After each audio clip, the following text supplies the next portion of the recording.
12 sharp chess. How to play.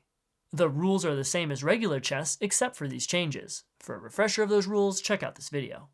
Lay out a 12 by 12 plus shaped board with a dark square in the bottom right. Set up each player's pawns on their third row.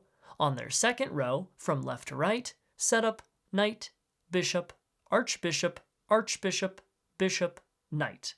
On their first row, rook, chancellor, king, queen, chancellor, rook. The red player goes first, then play proceeds counterclockwise. The archbishop has the combined moves of a bishop and knight. The chancellor has the combined moves of a rook and knight. No piece may move or capture diagonally through any of the 4 inside corners of the board. Each player's 3 by 6 starting area is called their camp.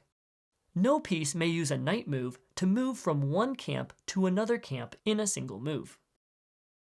Pawns promote upon reaching their 9th row. En passant is allowed like normal for the opponent directly across from you. Castling is not allowed.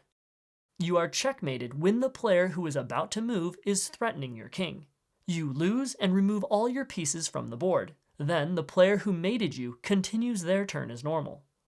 You are allowed to move into check, and you do not need to move your king out of check if you don't want to. The last player remaining wins.